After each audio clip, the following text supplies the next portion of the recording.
We'll be live in just one moment. While we wait, here's some tips for a successful viewing experience. Make sure you're in a comfy spot. Turn your volume up. Get a sneak peek at what's coming next by clicking the red live icon on the right side of your screen. Turn on subtitles by using the language picker located above the video player. Don't worry if you miss something. The recording will be available on our event page starting tomorrow. And don't forget to join the conversation on social media. Follow us at Google for EDU and use our hashtag, #TheAnywhereSchool. Let's get going.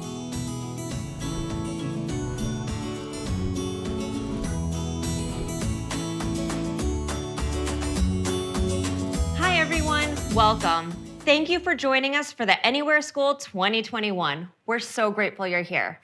I'm Jenny, and I'm the Global Head of Education Impact at Google.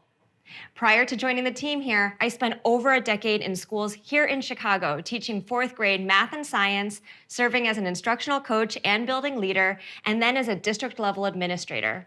So today feels like a homecoming for me, spending time in this virtual teacher's lounge with other career educators like you. And fun fact, today is my birthday. I can't imagine a better gift than being here with you today. For me, a birthday represents a moment to reflect back and look forward. And we can all do plenty of both right now. As a former teacher and district leader, I know personally how hard your jobs were.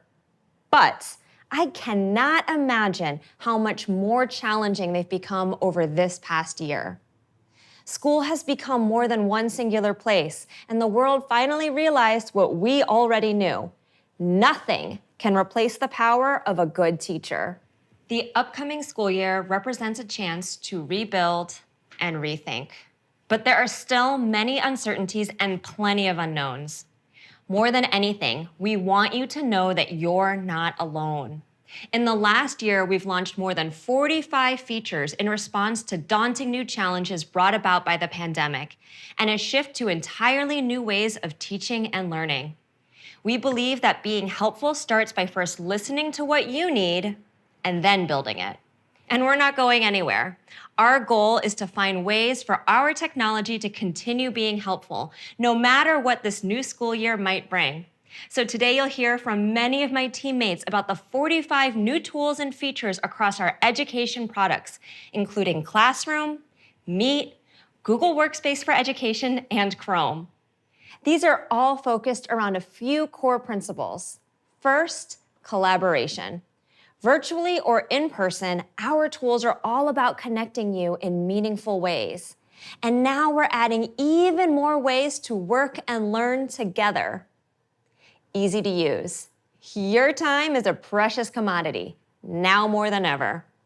And so we're announcing new features that make our products even easier to use, giving you time back to focus on what matters to you and less on what doesn't. Engaging and inclusive. Whether you're back to in-person learning, still fully remote, or a hybrid of the two, we know the future will look a little different for everyone. We're introducing features to help ensure our products work for each of your learners, wherever they might be. Safe and secure. Underpinning everything we do, we know that a safe digital environment is critical and that you've placed your trust in us to protect your privacy and the privacy of your students.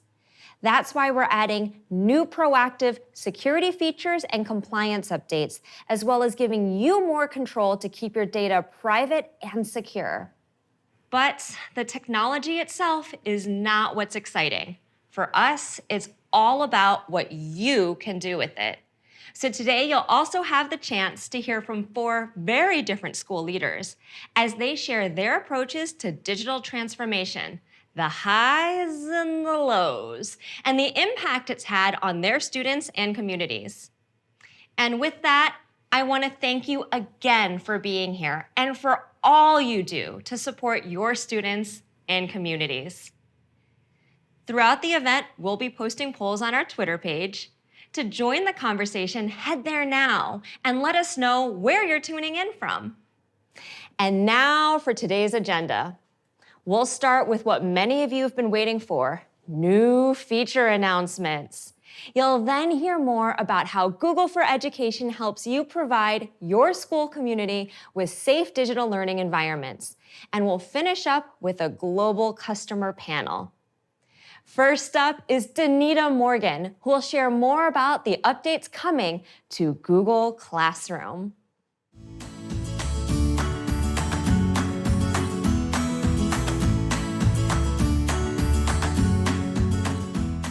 Thanks, Jenny, and happy birthday. Hi, everyone. My name is Danita, and I'm a program manager for Classroom.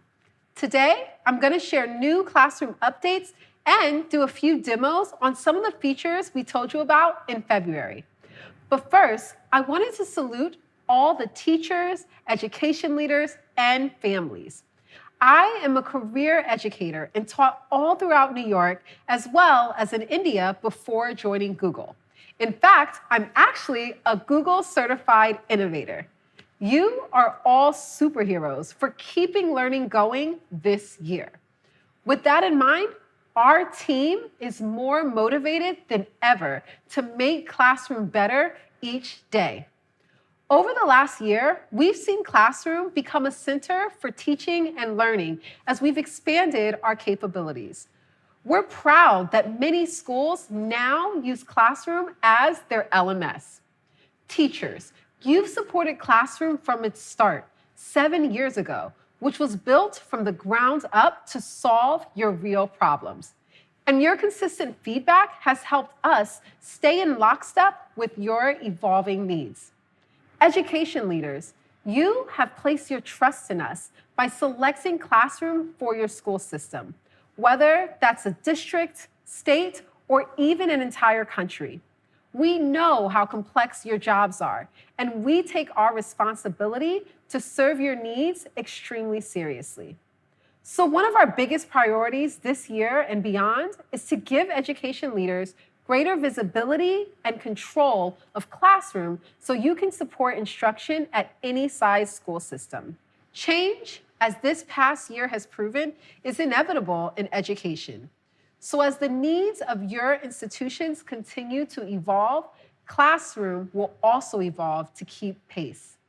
With that, let's dive right in with updates on one of Classroom's top requested features, roster import. Starting this summer, U.S. districts with Google Workspace for Education Plus will be able to automatically set up classes and keep their rosters in sync with their student information system, powered by Clever. IT admins will create classes via Clever, meaning teachers will no longer need to manually create classes and invite students to join them, saving teachers loads of valuable prep time. And don't worry, this will not overwrite classes that teachers create individually. Let me show you what it looks like. First, schools will enable Clever rostering in the admin console. They should also enable the Classroom rostering app in Clever. Next, admins will follow a few easy steps to connect Classroom and Clever. We understand the importance of flexibility here, and as an admin, you can connect your individual school, entire district, or specific teachers. You have complete control. After following the setup guide and granting permissions, syncing commences. Once the sync is complete, Clever will email the admins with the report of what took place. And on the teacher side, they simply log into Classroom and see that all their classes have been created and automatically populated with the right students. They then accept the class and the courses are launched. Voila! We hope this new feature makes heading back to school a lot easier for both teachers and admins. We also have exciting updates to share about Classroom add-ons. This will be coming to beta later this year for districts with the Teaching and Learning Upgrade or Education Plus. With Classroom add-ons, we're partnering with the best ed tech tools so you can seamlessly bring your favorite content right inside Classroom. We're starting with 9 partners, including Adobe Spark for Education, Book Widgets, CK12 Foundation, Edpuzzle, IXL, Kahoot, Nearpod, Newsela, and Safari Montage, with plans to expand to many more. Let me show you how add-ons work with an example. Take Book Widget. First, as a teacher, you go to create an assignment like you're used to, filling out the typical instructions and adding some attachments. But this is where add-ons comes in. You select Add-ons button and open Book Widget. Find an assignment and assign to your class. On the student side, they see the assignment in the stream and click to view the instructions. Then they open the Book Widget attachment and the assignment opens up where they can do their work. Notice, they never have to leave Classroom or don't have to do a separate sign-in. Once they finish their work, they simply click Turn In. On the teacher side, they're now ready to grade. They click on a student name and can see the student's work in line with Classroom's grader view. They can add a comment and then return at the top. This will automatically pass the grade back to Classroom's gradebook. This is just the beginning of our investments in making Classroom your center for learning, the hub where everything comes together. We have a lot more in the works that you'll hear about in coming months. And we have a new announcement that is Classroom's #1 most requested feature, scheduling assignments across multiple classes. Coming later this year, this feature will help teachers and co-teachers easily schedule assignments to multiple classes at once. They can configure due date, publish date, and topic when creating the scheduled assignments. Now, you can distribute that same Macbeth assignment to all of your English sections with the click of a button. In addition to being easy to use, we're also dedicated to ensuring Classroom is inclusive for everyone. One of the best ways we can do that is by supporting students who don't always have consistent internet access, a common problem across almost every school, city, and country. To help with this, we're launching offline capabilities in the Classroom Android mobile app in the coming months. With offline mode, there's a whole new world of possibilities where learning can keep going regardless of connectivity. Students will be able to start their work offline, review their assignments and attachments, and write assignments in Google Docs, all without an internet connection. And then they'll be able to submit their assignments once they're back online. But sometimes it's not enough to ensure students can get online, is it? Sometimes you need help figuring out if students are engaged with class. So in the next few months, we're releasing student engagement tracking. When student engagement tracking launches in the fall, teachers will easily be able to see when a student was last active, including when they last submitted their work or participated in the class through comments. This is designed to make it easier for teachers to get a pulse on how the entire class is doing or identify students who might need a little extra support. Turning back to Twitter, we'd love to hear from you. What do you hope to learn about your students from activity tracking? And finally, in the coming months, we're making some powerful updates to how teachers can use Google Meet in Classroom, making it easier, safer, and more secure. Let me show you how some of the best perks with the new feature will work. First, let's create a Meet link for our Classroom course with this button on the left. Teachers can make this visible or not visible to their students at any time. Previously, teachers had to go into class settings to manage the Meet link, but now it's right on the stream. Now, as a student, I'm unable to join the Classroom Meet link unless the host or teacher is present. This means students can't be in a meeting unsupervised. Once you join from the teacher's side, students can join automatically. If the teacher joins first before students, students can then join without needing to knock or sit in the waiting room. But what about if someone isn't a teacher or a student? Maybe like a guest speaker joining for the day. If they have the Meet link, they'll be forced to ask to join. So no unwanted participants can get into the class. This will also block any unwanted guests from joining a meeting. When this launches, all co-teachers in a class will also automatically be co-hosts in the meeting. And only students listed in the classroom roster will be able to join the Meet. We're really excited about these adjustments to make using Meet in classroom more secure and seamless. And this is just the tip of the iceberg for Meet announcements. But before going to Meet, let's hear from John and Jose David, teachers from Nigeria and Spain, to share about how they are using the latest features in Classroom to inspire learning in their classrooms. Thanks, Danita. Hello, everyone. I'm John Okewale, a 10th grade teacher, system analyst, instructional designer, and Nigeria's first Google certified innovator. Hi, Jose David. Hi, John. I'm Jose David, a 6th grade teacher from Spain, a Google certified innovator, and host a podcast, a blog, and a YouTube channel about using Google tools in your classroom. So, John, what do you think of the update? Jose, the update list is impressive. The new roster import functionality tops the pack for me. Teachers like me can now reduce the time it takes to set up classes, and that will aid back to school preparation tremendously. What are you most excited about? I'm excited about the classroom add-ons.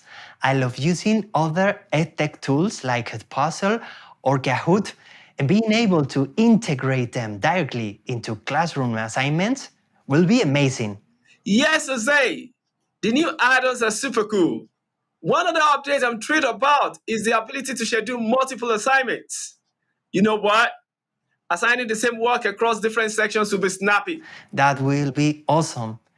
And I'm excited about the Meet and Classroom integration. I get lots of questions about this on my YouTube channel, and I think this new feature will make things easier. And talking of the ability to complete homework, my students will be super excited about the new offline mode in Classroom. They and fellow teachers can continue with work at home, even with poor internet connection and data restrictions. I love it. Lots of new improvements, new features I'm looking forward to using with my students. And a little birdie told me this is just the beginning in Classroom, with lots more running on the horizon. Are you interested to hear more?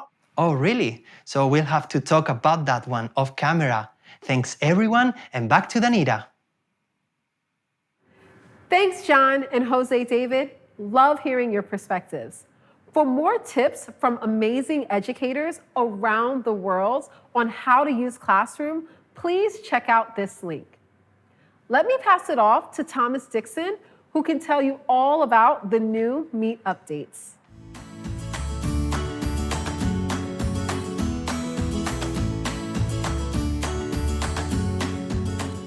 Hi, I'm Thomas Dixon, or TD, Program Manager working with the Google Meet team. A little over 1 year ago, video conferencing became an essential tool for teaching, learning, and staying connected. We've been inspired how Meet has enabled educators like you and students to connect anytime, anywhere, and we're working hard to make sure Meet continues to serve the evolving needs of your school communities. Let me first provide an update on how we're making Meet even easier to use. In order to make it easier for you to engage with your students while presenting, we've recently rolled out a new, refreshed Meet experience that allows you to see your presentation content and your students at the same time. You can easily unpin your presentation to see more of your students on the call, and names are always visible, so you can quickly see who's who. We also recently announced that Meet will soon start supporting multiple hosts, making it easier for you to partner with other people helping to manage a class. You'll be able to choose hosts in meetings, and all meeting hosts will have access to safety controls by default. This feature will be rolling out in the coming months, and we've put together a demo to show you how it will work. Imagine I'm a teacher who wants to make a visiting teacher a co-host as well so they can lead today's class.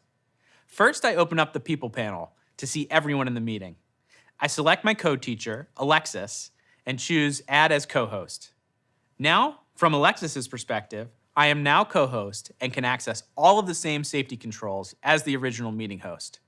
And as Danita mentioned earlier, once the classroom integration launches, all co-teachers on the classroom roster will be co-hosts automatically.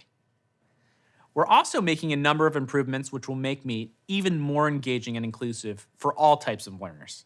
In the coming weeks, we're improving hand raising so students can participate with even more confidence, and teachers can easily see and hear who raised their hand with an improved hand raise icon and sound. People who raise their hands will show up in the grid, and there will be a persistent notification so you can easily see how many people have raised their hands and in what order. Finally, when a student with a raised hand is done talking, we'll automatically lower their hand. To make Meet more accessible, in the coming months, you and your students will be able to pin multiple tiles to customize what you want to focus on.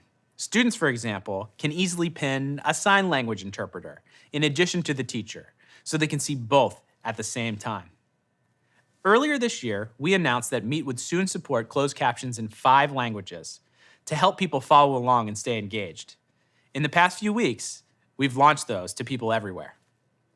For educators with the Teaching and Learning Upgrade, or Education Plus, we're introducing features to help you take engagement and inclusivity to the next level. For those of you who teach multilingual classrooms, you'll be happy to hear that later this year, Meet will offer live translated captions. This will be especially helpful to facilitate meetings between educators and parents or guardians, or students who might speak different languages. Let's check out a demo to see how this will work. In this example, the person speaking is talking in English, but I want to see what they're saying in Spanish. First, I navigate to the bottom bar and turn on captions. Next, I turn on Translate Captions and leave Spanish selected. Now, as they talk in English, I will start to see real-time captions in Spanish. In the coming months, you'll also be able to use closed captions during live streams. Also coming later this year, you'll be able to host public live streams that anyone outside of your school domain can attend, making it easier to host school board meetings, school events, and more. In addition to making Meet more engaging and inclusive, we've also made sure it's secure by design, with powerful safety controls for both teachers and administrators. The improved integration with Classroom that Danita showed earlier will make meetings initiated from Classroom safer by default. We've extended additional meeting safety controls for hosts using tablets and mobile phones, like the ability to end meetings for everyone on the call and mute everyone at once. These are live now on iOS and coming to Android in a few months. If you need to quickly prevent distractions, in the coming months, you'll be able to turn off everyone's video at once using Video Lock. For customers with Education Plus or the Teaching and Learning Upgrade, we're also making breakout rooms safer and more secure. In the coming months, all breakout room safety settings will match the safety settings from the main meeting room. So for example, if you've disabled chat in the main room, when you move into breakout rooms, chat will automatically be disabled there as well. And when you end breakout rooms, participants will be forced back into the main meeting room, meaning no more students lingering behind. Those of you who are administrators or work with administrators in your organization will be happy to hear that starting this month, you can control which meetings users in your domain can join and who can join meetings created by users in your domain with new admin settings in the admin console. This can help you create the right boundaries for different age students, facilitate bringing in external speakers, and more.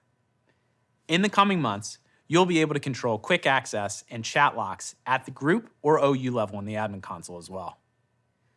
Earlier this year, we announced that admins with Education Standard and Education Plus would be able to end any meeting in their organization directly from the investigation tool. This feature is rolling out in the coming weeks, and we have a demo to show you about how it works. In the admin console, you'll first navigate to the investigation tool. Next, you'll select the Meet log events and click Search to bring up all the meetings in your domain. You can then check the boxes next to any meeting you want to end, and then using the Actions button, select End Meetings for All. The green checks on the side confirm that these meetings have now been ended. Once ended, any people who were in those meetings will be removed, and quick access will automatically be turned off, so they can't rejoin the meeting without the host being present from that point forward. Over the past year, Meet has truly transformed into a video conferencing tool built for teaching and learning. Meet will continue to adapt to the needs of school communities as they evolve, whether learning is taking place in person, remotely, or in a hybrid setting. For those following along on Twitter, tell us what Meet feature you're most excited about. Now I'm going to pass it off to a few educators from our community to talk about how they might use some of these new features in their classroom and share a bit more about how they've been using Meet in their schools beyond distance learning. Hi everyone, I'm Megan and I'm here with my friend Nate, and we are both Google certified trainers from the opposite sides of the world. I'm a full-time technology coach in the Pennsbury School District in Bucks County, Pennsylvania in the United States. And I'm a teacher at Nagoya International School in central Japan. Megan, I don't know about you. I'm really excited about the updates coming to Meet. In particular, I'm looking forward to the multiple moderators feature. We often have online guest speakers, so having multiple teachers able to moderate, it's going to help planning and execution go much more smoothly. I completely agree, Nate, especially for our situations where we have multiple adults in the classroom, including co-teachers or support staff. I'm also very excited for the new Meet user interface that makes it easier for teachers to share their screen because they can see what they're sharing, and they can unpin that presentation screen so they can see more of their students on the screen at once. And while I know all of these new features are really exciting, the reality is Google Meet has changed the way we've run our school throughout this entire school year, not just for distance learning, but beyond distance learning. What are some of the ways you all have used Google Meet beyond distance learning, Nate? Well, you and I met on Google Meet, along with many other professionals around the world. But something our school is doing is reaching out to communities beyond our own. In Japan, the Ainu are a marginalized community. So we had an Ainu guest speaker talk to our students, tell their story, inspire our students to be better people and learn about equity and inclusion. It was very cool. We've done professional development for social studies teachers across Japan and just teachers across the planet. We've also had a career day where students could meet professionals in their fields and inspire them to think about, what do I want to be in the future? It was very cool. So what else have you been doing? Those are really cool ideas. We've also used Google Meet for professional development because it's made it so much easier for our teachers to access the PD from the comfort of their own homes, as well as to access the recordings. We've also used Google Meet for all of our parent interactions throughout the school year. Parents no longer have to factor in travel time to and from the school to schedule a meeting with their child's teacher. And most importantly, it's helped us engage our students, as our students have been able to use Google Meet to access one-to-one office hours with their teachers in ways that they would not have been able to before. So clearly, Google Meet has been a lifeline for us throughout distance learning, but we're optimistic about the ways that Google Meet can continue to impact us positively in the future. How about you? Yeah, Meet's going to be even better in the future. Looking forward to it. Thanks so much for sharing, Megan and Nate. It's amazing to see how you've been using Meet.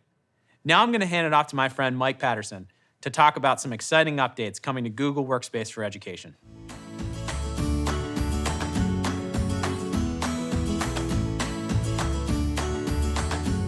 Hi, my name is Mike Patterson, and I'm a proud former classroom teacher and administrator and member of the Google for Education team.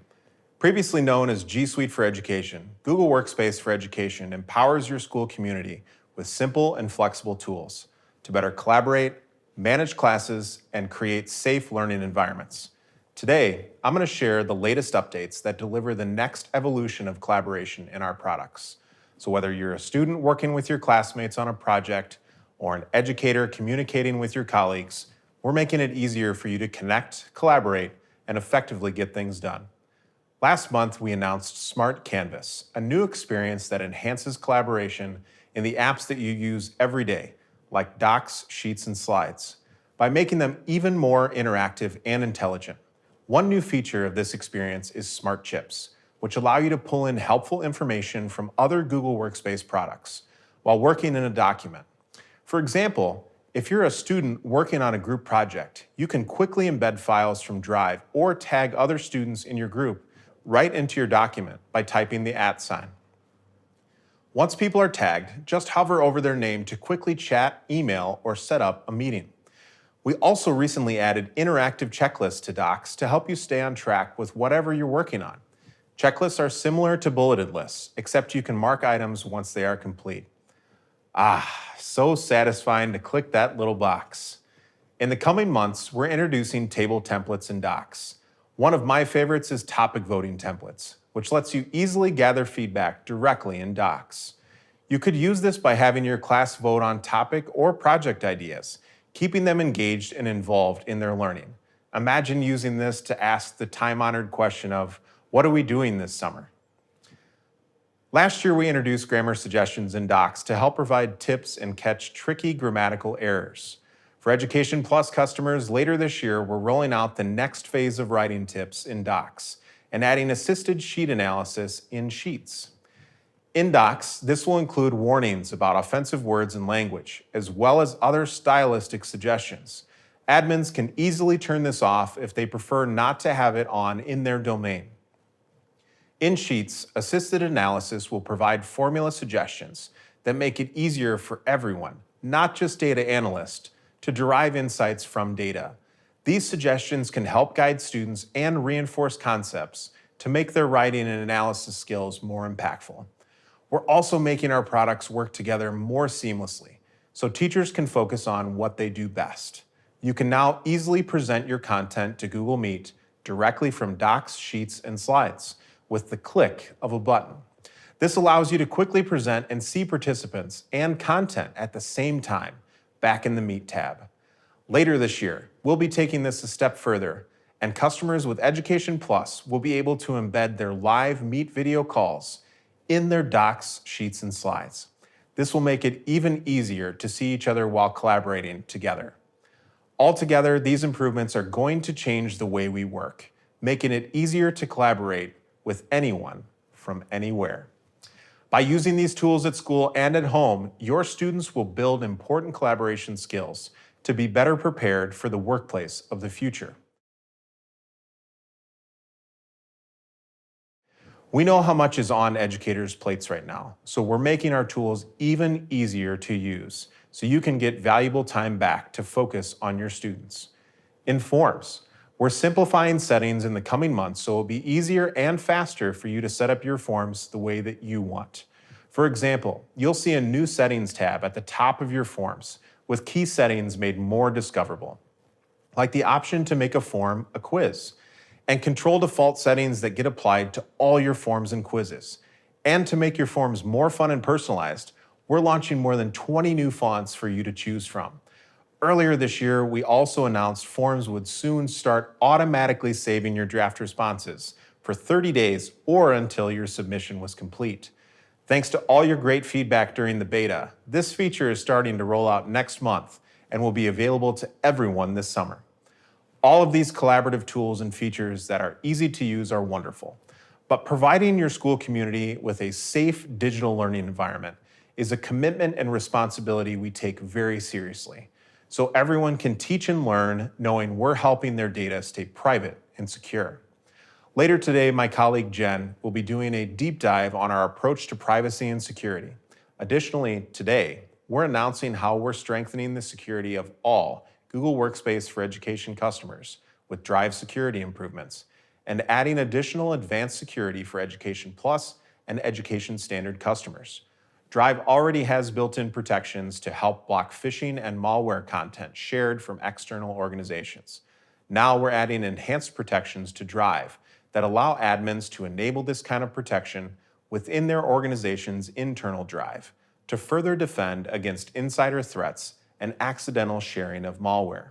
Additionally, new Drive Trust rules will give Education Standard and Education Plus admins more advanced controls around how files can be shared within and outside of their organization.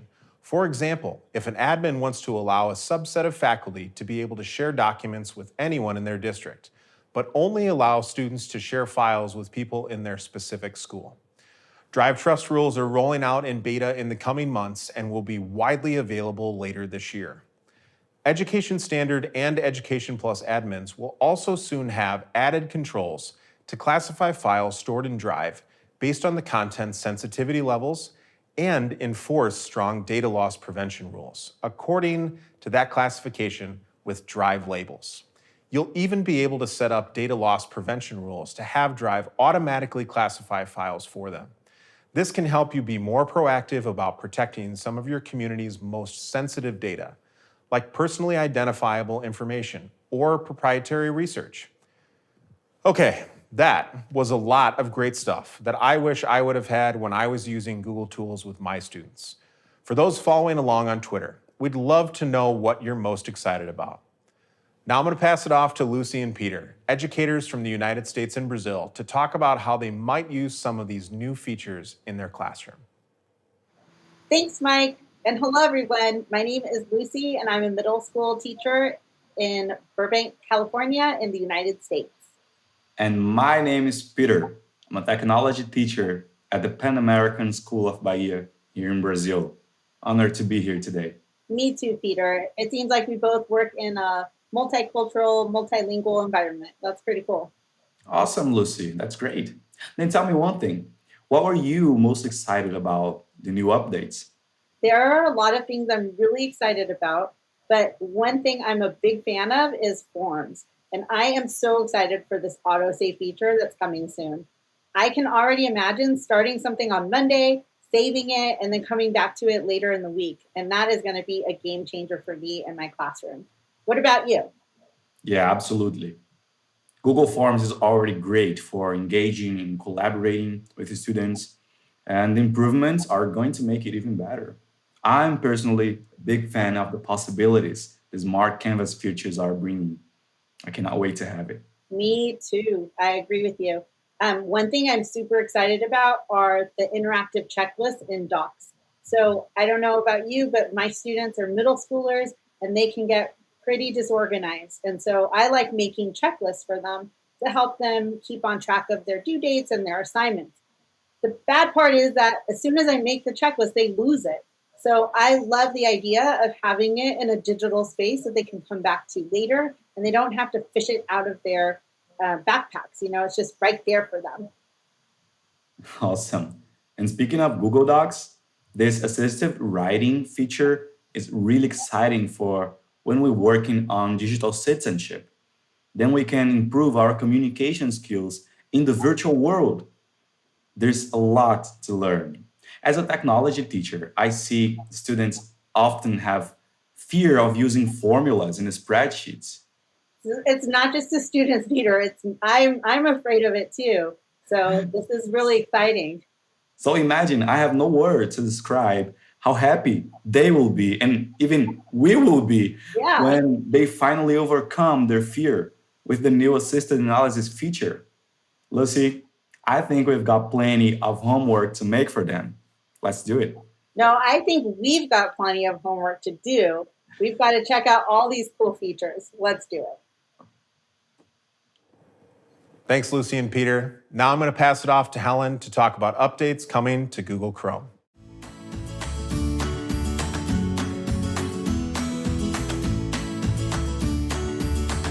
Hi, I'm Helen Zoe, Product Manager on the Education and Family teams on Chrome OS. Over the past year, we've seen Chromebooks being used in so many ways.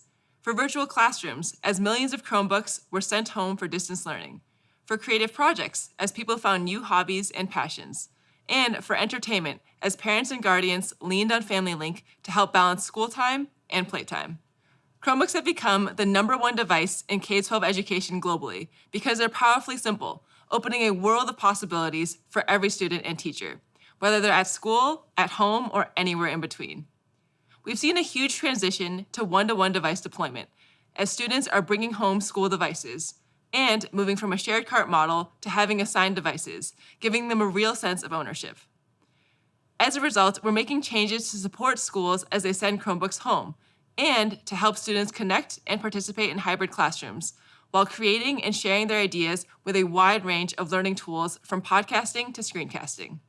First, let's talk about how Chromebooks are easy to use, start and stay fast, and get better over time.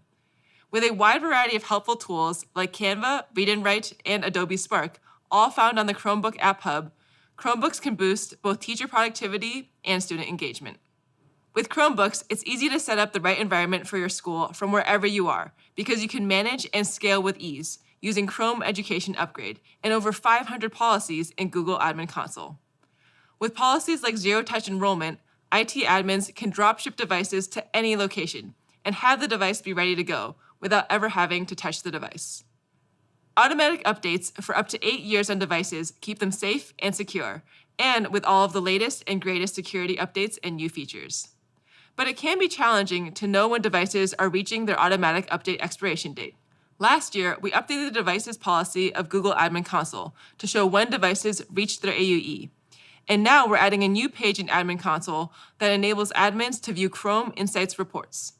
The first report will be a view of AUE dates of the device fleet, which helps you understand when and how many devices have reached or are going to reach their AUE dates.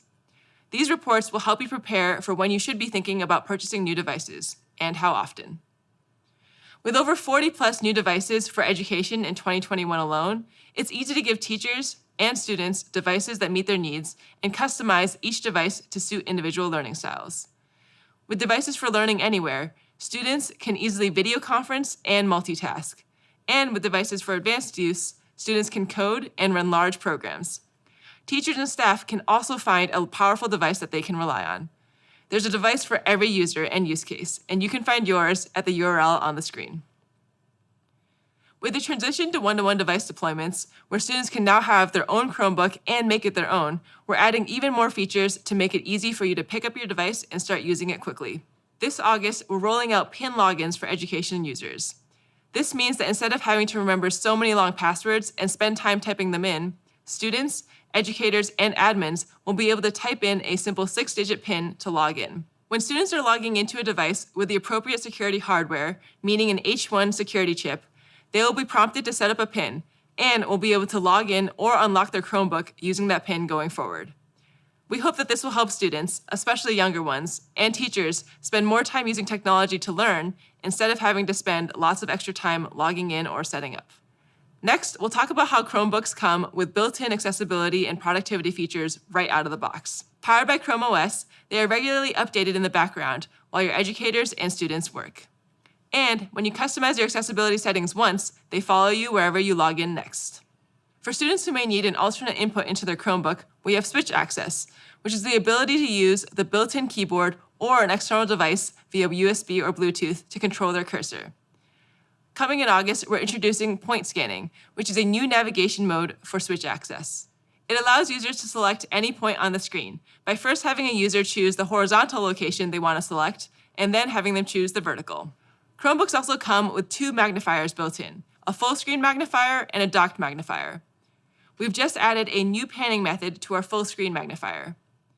In addition to the current ability to pan the screen when your mouse hits the edge of the magnified viewport, you can now keep the mouse centered on the screen and have the viewport pan as you move the mouse. And speaking of built-in, Chromebooks also have 2 different forms of spoken feedback, which are great for students or educators who are blind or low vision or just learning how to read.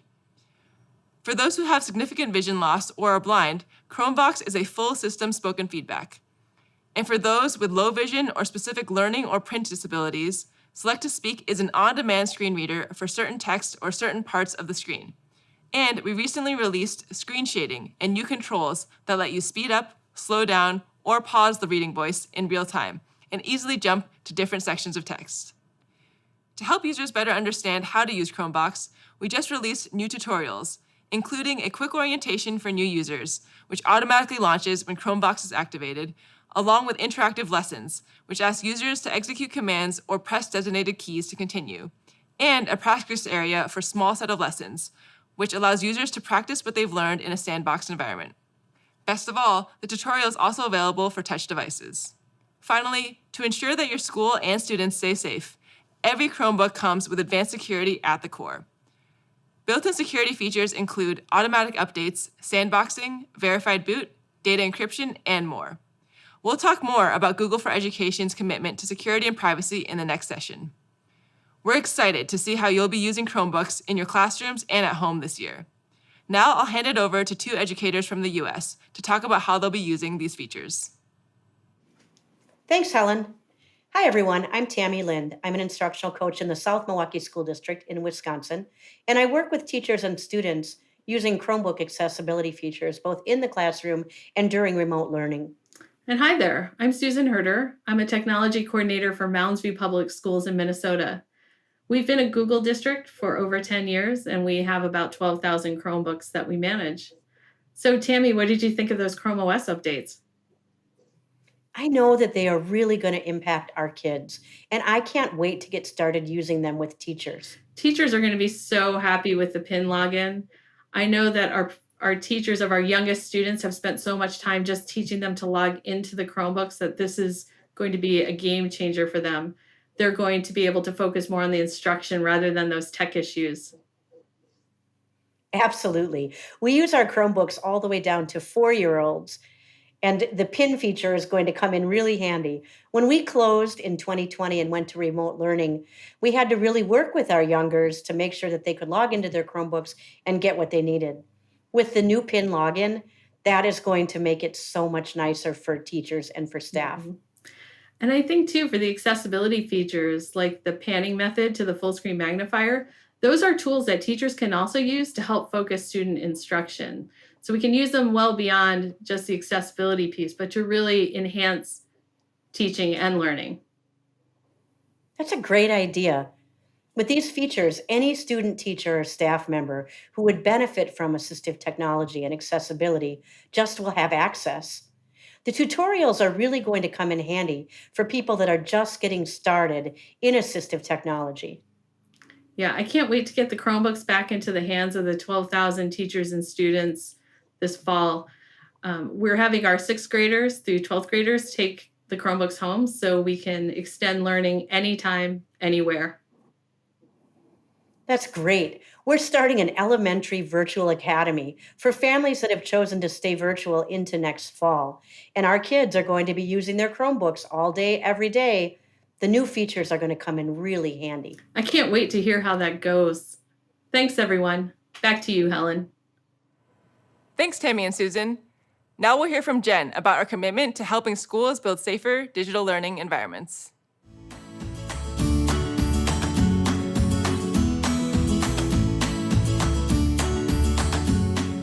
Hi, everyone. I'm Jennifer Holland, Director of Program Management for Google for Education. You've just heard about all of the new product features and updates coming to Chrome OS, Google Workspace for Education, and Classroom. One of the best things is that you don't have to think twice about whether they're secure or whether they'll work with your other digital tools. When we design our products, we put the safety, security, and privacy needs of our users first. Because at the end of the day, what motivates our team is how we can best support the entire education community, and particularly teachers and students, so they can focus on what matters most, teaching and learning. As we build new products and features, we adhere to 3 principles: keeping your information secure by default, ensuring privacy by design, and giving you complete control over your school's digital environment. First, let's discuss what it means to be secure by default.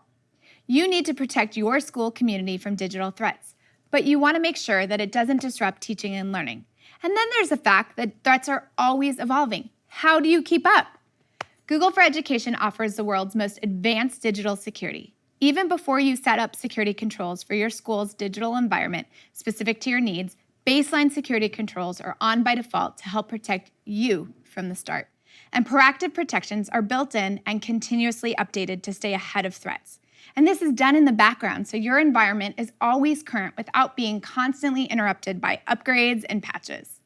By automatically protecting your environment 24/7, we prevent security issues from happening in the first place by proactively detecting, blocking, and mitigating threats.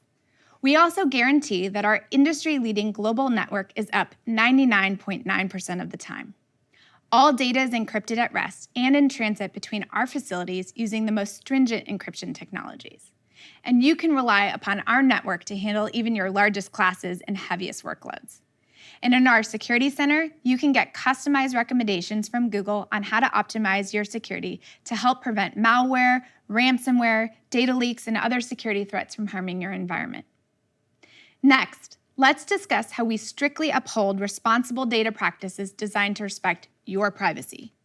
With Google for Education, we're helping your institution meet rigorous data privacy standards, including FERPA, COPPA, and GDPR. We're also continuously making thoughtful decisions about when, how, and why data is used in our products, including data that's used for ads. No advertising ever appears in Google Workspace for Education core services, and students' personal information is never sold or used for personalized advertising. It's simply off limits. To help you make informed decisions about our products, we are clear about our data practices, and we promise full transparency into our privacy policies. We have updated our privacy notice to improve the way we describe our practices and privacy controls. While nothing is changing about how your information is processed, we improved our notice to have clearer language to make it easier for admins, teachers, parents, and students to understand. Finally, we design our products to give you complete visibility and control. You can stay on top of your school's security with tools that put more power and choice into your hands. For starters, you own your own data in core Google Workspace services, period. That means you retain full intellectual property rights over your customer data and control who can download it and when. You can get real-time alerts so you can act immediately if an incident occurs and customize the security dashboard to get reports on your security status at any time. If you want even more advanced security capabilities, you can layer on additional features by choosing premium options with the different versions of Google Workspace for Education, including a centralized security center that gives you full visibility into your environment. Now that we've shared a little bit about our security and privacy principles, let's talk about what's launching next school year to help provide more visibility and control for admins and teachers as they build safe digital learning environments. For starters, we're introducing a new age-based access setting to provide a safer experience for students under the age of 18 when using additional services, which are Google products that can be accessed outside of the core Google Workspace for Education suite. These products include YouTube, photos, and maps, among others. In the coming weeks, we'll ask all admins from primary and secondary institutions to indicate in the admin console which of their users, such as their teachers and staff, are over the age of 18, using organizational units or groups. Then, in early September, students who are under 18 will see a series of changes across Google that provide them a safer experience. If admins don't make a selection by then, primary or secondary institution users will default to the safer under 18 experience, while higher education institution users will default to the over 18 experience. These default settings are not locked, and admins can always adjust them. For example, here's how the YouTube experience will change for students under the age of 18. Students under 18 will only be allowed to consume YouTube content, but not create. This means features like posting videos, commenting, and live streaming will be disabled. If any of these users had previously uploaded videos using their school Google account, they'll be able to use Google Takeout to download their content if enabled by the administrator. We're also making changes if an admin has chosen to disable YouTube. Users will not be able to view YouTube videos on youtube.com. Many teachers and schools love YouTube because it has such a rich library of compelling instructional content, and we hope these changes give educators even more opportunities to use it as a tool for learning. We're also changing the default experience for Google Search for users under 18. Previously, many schools used our network filtering capabilities or those from third-party filtering providers to protect K-12 students from visiting websites that contained age-inappropriate content. But those only worked on schools' physical campuses. So, moving forward, any students under 18 signed into Google Search with their school Google account get the safe search experience, filtering explicit content from their search results. Additionally, all K-12 EDU users signed into a Chrome browser or Chrome OS device will be defaulted to Safe Search On. These Chrome users will also be defaulted to Safe Sites On, which blocks going directly to identified age-inappropriate URLs, and Guest Mode and Incognito Mode turned off so that students can't get around those policies. These policies will be changing for both new and existing K-12 EDU users, and those who have not overridden these policy defaults will see the new ones later this year. For all these policies on Chrome OS, admins can still change these policies for individual organizational units, like for educators who need access for lesson planning purposes. This way, we provide a safer learning environment for students while giving admins more choice and control and more visibility into what students are doing online. We're also prioritizing helping students be safer online and good digital citizens. Just last week, we launched a refreshed curriculum of our Be Internet Awesome program. Be Internet Awesome is a program used by millions of students and educators globally that teaches kids the fundamentals of digital citizenship and safety. We designed it to assist educators, parents, and guardians help younger students explore the online world safely and with confidence. It's also fun for the kids because of Interland, an interactive video game that reinforces what they learn. Thanks for spending time out of your day to learn more about our privacy and security updates. As I mentioned at the start, what motivates our team is how we can best support the entire education community, and particularly teachers and students, so they can focus on what matters most, teaching and learning. Our commitment to you is that we will continue to create tools and services that are secure by default and private by design, all the while giving you complete control over your environment. Thanks for listening. Now I'll pass it to Dean Stokes for our Global Customer Panel.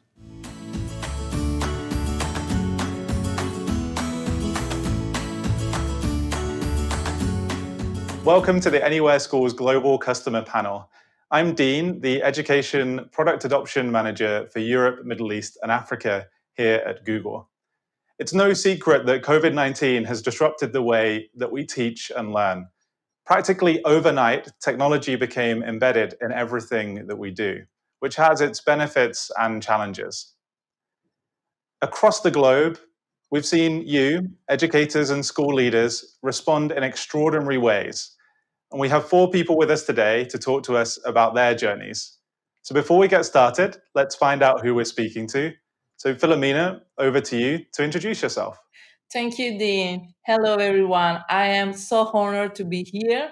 My name is Filomena Pizzulli. I am a math and science teacher in middle school, and currently I work at Leonardo Sciascia School in Taranto. I am so happy to be here, and I would like to share with you my love for IT and digital learning, especially, obviously, Google World. And for that reason, I started my journey in Google, first of all, with Google Educator Level 1, until the last one, Google Innovator. And I am also leader of GG Italia and the newest GG mentor. In that way, you can see me, the person that always shared her love with Google, for Google, with other teachers in my school and all around the world. My aim is to combine and integrate the math love and the Google love in one only space, and transforming the learning path into an engaging journey. Thank you so much. Hi, my name is Juan Carlos Flores. I'm a Secretary of Education here in Jalisco, Mexico. I have a bachelor's degree in physics, over 20 years of experience as a teacher, and I'm very glad to be with you. We would love to share our experience here in Jalisco with a system with 2 million students, and we have a lot of things to tell you. Thank you.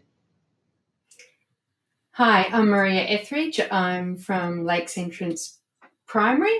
I'm the STEM specialist teacher. I'm only 5 years in, so I'm a mature age grad.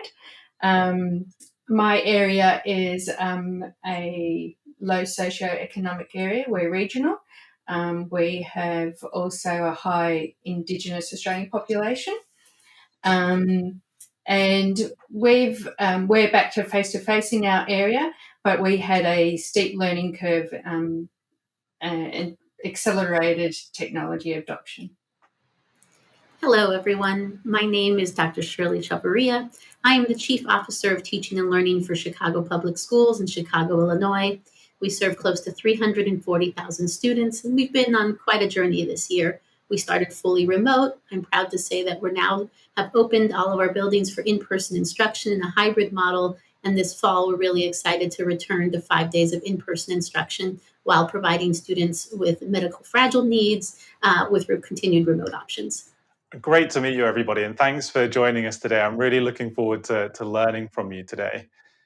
It's been said that crisis breeds innovation, and I think it was clear as the world started to shut down early on in the pandemic last year that incremental change wasn't going to cut it.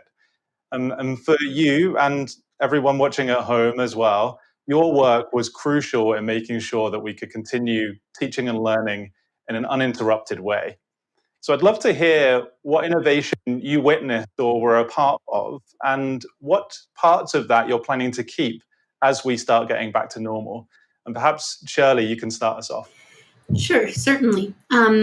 Most definitely, the crisis accelerated our ability to support teacher development of competence with digital resources and tools. This fall, we made the decision to move the district to solely using Google Suite tools for remote learning. That means that we led 500 schools, over 1,000 school leaders, and over 24,000 teachers to really understand how to leverage Google Suite tools to continue to provide the kinds of instructional experiences that we know matter for students, engaging in meaningful tasks, opportunities to collaborate, opportunities to engage with each other and receive feedback. And our teachers rose to the challenge. The creativity of teachers has been evident in so many ways. They adopted new tools and implemented them in ways that really maximized student engagement, which was a priority for us. We saw Google Jamboards that provided the opportunity for student voice and choice, Google Forms that captured quick formative feedback, breakout rooms, and Google Docs that were designed to engage students in discussion and creation that really, I think, felt impossible before all of all this happened. And these examples really only begin to scratch the surface of what we accomplished this year. And I do hope that our teachers feel proud of what they were able to adapt and do. And the skills that they were able to build. And I'm really proud to say that we're certainly going to move these skills into the future, because Chicago Public Schools is releasing its first ever digital pre-K through 12 standards aligned, culturally responsive curriculum this summer. What that means is that we've prepared a fully articulated curriculum that will be housed in a digital learning object repository and will connect in a digital ecosystem that utilizes Google Suite tools, so that teachers will have access to high quality materials, but will be able to continue to innovate, continue to engage students, and really continue to build on the skills that they've built this year. And so we're excited to see what our teachers will continue to do in the years ahead. Thanks, Shirley. And Juan Carlos, for you thinking about your whole region, how was this for you? What innovations did you really see from your teachers? Well, we feel very proud of our teachers because they were able to have a digital culture transformation. It was amazing. For us, it represents going from 0 accounts to more than 800,000 institutional accounts with Google Education. That allowed us to start a very aggressive digital training. We have almost 71 courses available. We enrolled in the first weeks more than 4,000 teachers. And from then, we have been seeing a very broad applications of the platform. It was very interesting that we had made the decision that every one of our 13,000 schools have like a free choice for using certain tools. And it was amazing because when you don't take decisions in one desk, in one office, and trust every one of your schools, you get excellent results. So what we're seeing is that hybrid education is going to be for us now on, because we already noticed that even small children are very interested in technology. Their parents, families here in Jalisco are making very big efforts to have the technology they need in their houses. And we did it in the first days of the pandemic only with 20% of our students. Now, for more than a year, we have been studying in-house. We have opened our schools since 2 months ago. And we right now have all the schools open for supporting students, that 20% that has a very difficult time to reach technology. But we are sure in the near future all the students will have this technology because we are making a very big network with the internet to our schools. So we're very excited to see how all our faculty is evolving and getting very interested in technology. Thanks, Juan Carlos. Filomena and Maria, I think training was just mentioned in there. And I wonder how it was for you in your kind of virtual classrooms. Did you feel like you were ready for this innovation? And what kind of things were you doing with your students? Perhaps you can share, maybe Maria. Okay. Luckily for me, I have a global PLN, and so I was watching what was unfolding through Asia and Europe, and so I learnt from their challenges, and I was able to hit the ground running. So I had 4 days to train all our staff and 2 days to get the students familiar with what it was going to look like for them. Prior to this, we had also come out of the bushfires, and because we're regional, so that sense of community was even more important. So initially, our focus was even on the social emotional side of things and making sure that we kept that connection going and that communication. And then, as we were comfortable with that, we evolved in the concentration of the academic side. But we were only a 20 lab computer, and we had about they were desktops and 4 desktops in each classroom. And then with the Department of Education and Training in Victoria, we were able to get devices one-to-one for 3 to 6s, and huge changes from that. It was really, really good. We heard from Shirley some of the uses of the tools among the teachers in Chicago public schools. Filomena, Maria mentioned they're getting a device to everybody. How was the access for you and your students, and how were you reaching them through virtual teaching? Oh, great question, Dan, because when we went into lockdown, as you mentioned before, almost overnight, everything seemed new and we were absolutely not ready. One of the most difficult things was the digital divide. Not all the student had a mobile phone or a laptop to join virtual classroom. So with my principal and my other colleagues, we decided to open up our IT rooms and gave all our laptop or mobile devices to our students that they have not. In that way, we could reach out. I think the main part of our student, maybe the whole organization, and so we were so happy. But at the same time, we had so much difficulties because not all the student or the family were ready to join the virtual classroom, to use Google Workspace username, password, and we spent so much time on the phone. For example, I answered so many calls from grandparents to them, also grandparents, because they are the people that take care of children, and maybe sometimes they help the grandchildren to join virtual classroom. And then when we come back this year on September, we went in person, totally in person at the beginning. Then we we had hard times in Italy, and students say talk to teacher and say, teacher, why we don't keep Google Classroom? Why we don't use Jamboard? However, if we are in person, and that was the moment that I realized that the innovation, the transformation was done. For me, this is what the most remarkable and memorable moment in my teacher life.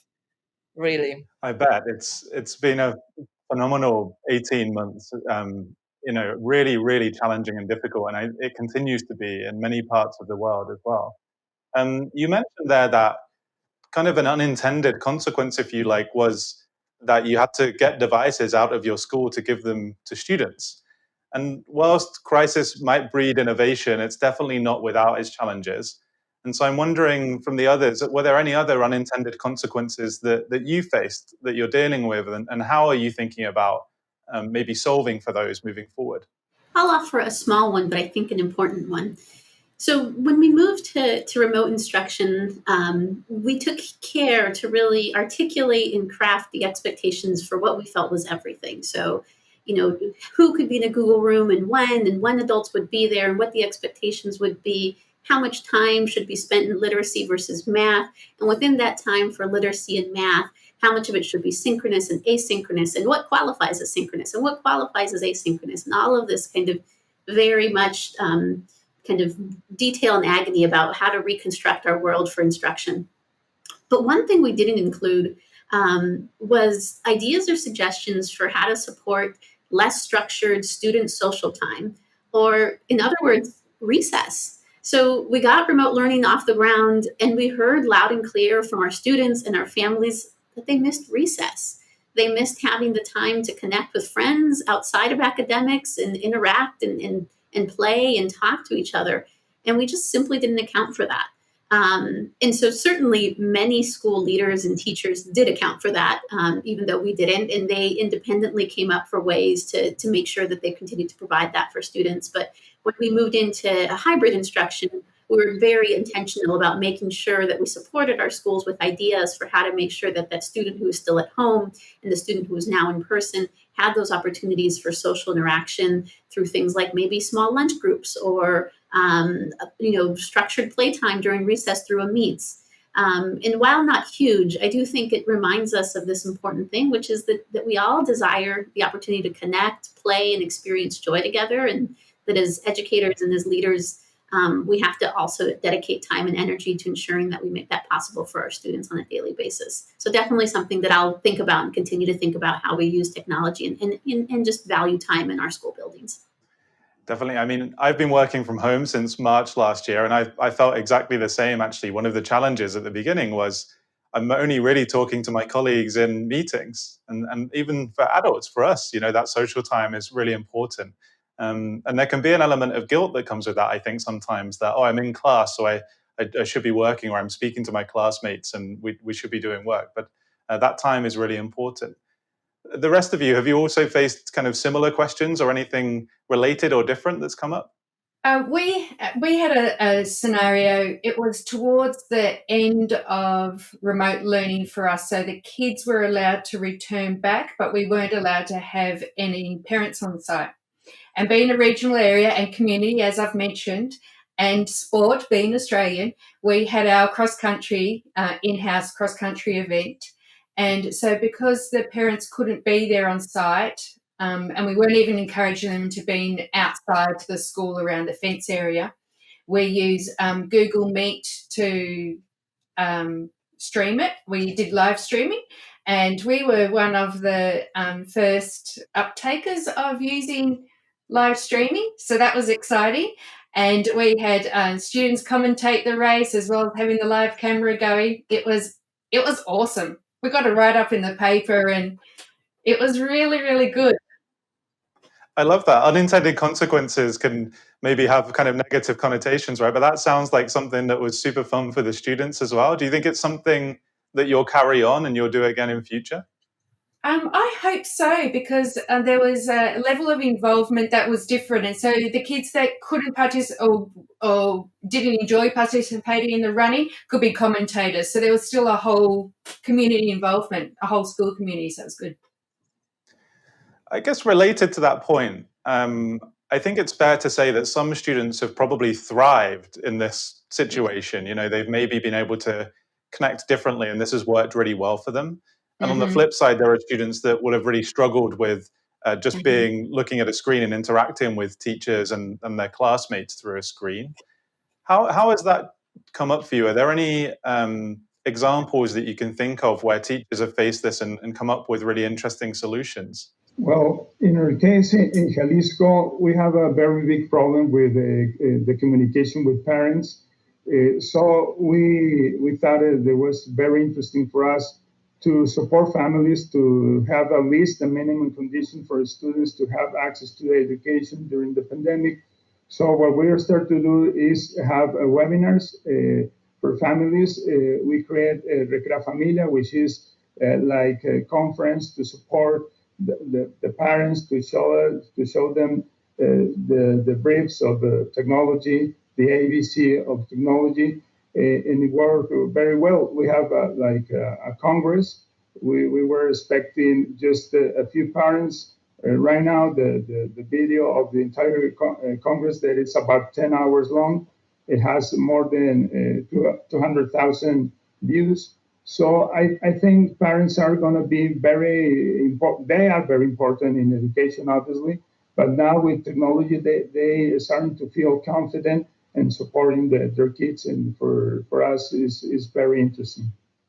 And thanks, Juan Carlos. Filomena, you mentioned that you were speaking with grandparents, parents on the phone as well.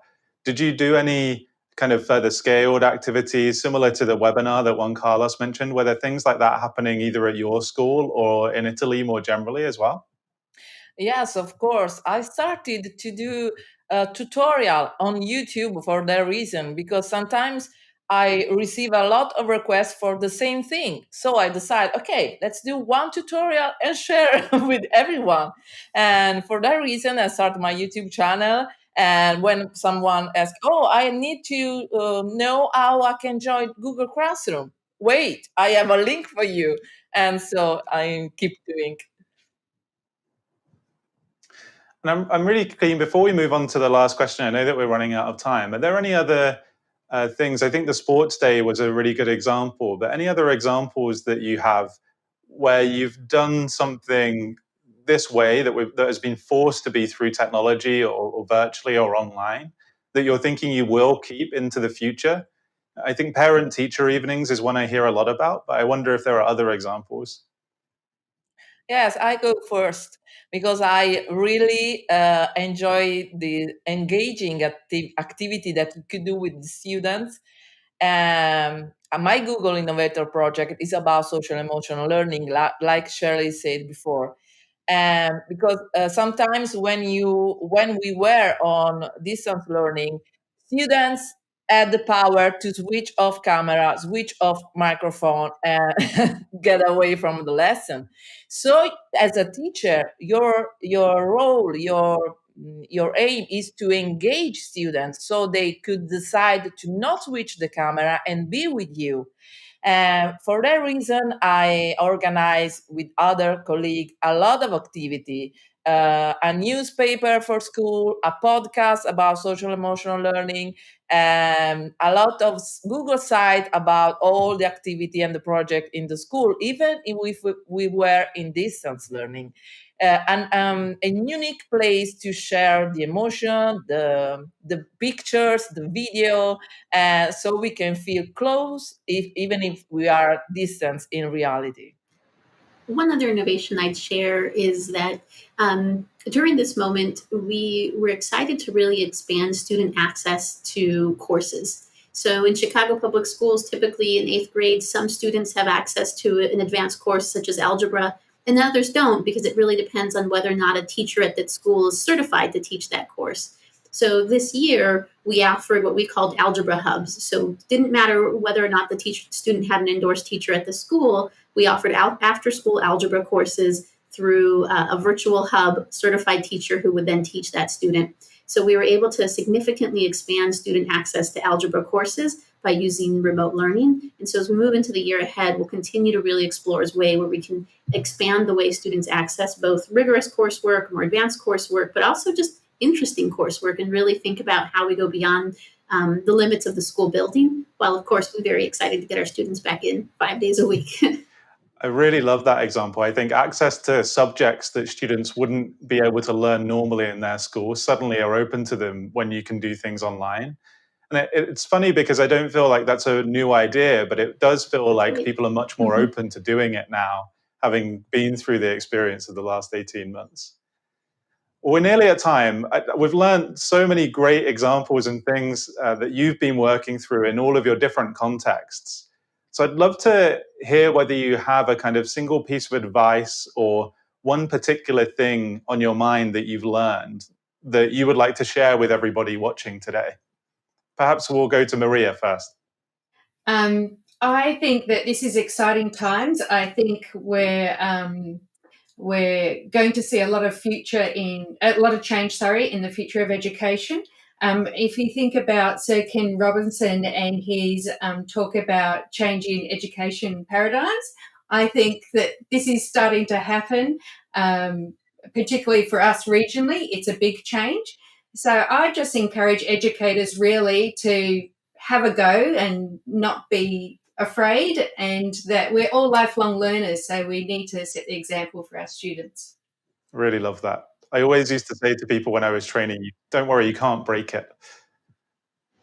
Yeah. I was just thinking that the pandemic made us clear that technology will replace teachers, that we might have the best technology in classroom, but the important things are the relation between the teacher with their students, the pedagogical intervention, the social interaction.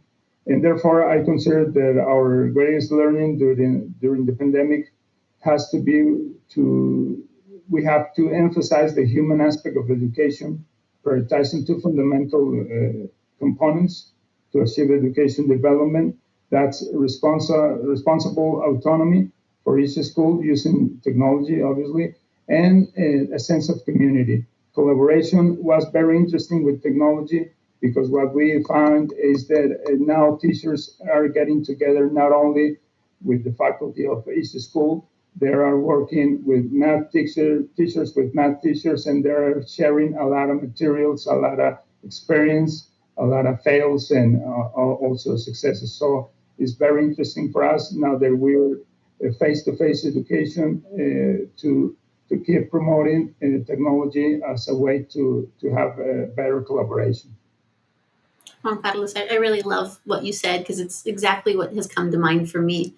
I think that in this moment, what's come through is that we can innovate and we can persevere through any challenge through the power of human connection.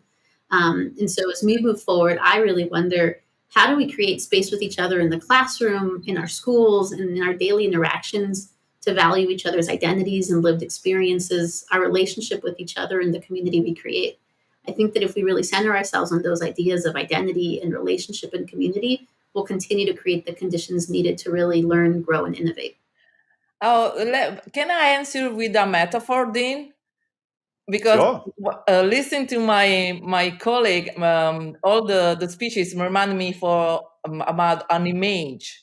Because sometimes I think about teacher and I compare them with Olympic athletes with the high jump, with the pole. Because this year we went to a profound teaching transformation, and that instead of years took few months. And in my mind, I see the pole, the bar, that every time we were to dive in, always rise up. And then with tenacity and strength, our teacher keep learn and practice and teach the student, also teach other teachers to raise the bar and reach the bar.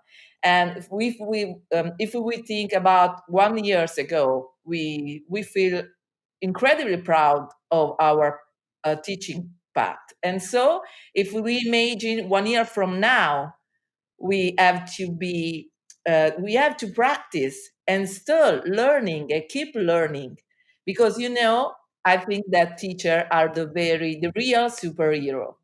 Absolutely. I couldn't agree more. And I'm in awe of everything that you've all achieved. Those points about human connection, I think, are really important. And I don't think technology will ever be able to replace a teacher because of that. Technology will never be human. And I think, if anything, it's just going to signify the importance of the human connection when we are together in person, no matter what happens moving forward with hybrid learning or being on video more often, perhaps. And it has been a really challenging months, 18 months. But listening to you all and just hearing stories from educators that have been using our tools around the world for the past 18 months has made me really optimistic. So a huge thank you to all four of you for joining us for this panel again. And thank you to everybody at home watching along.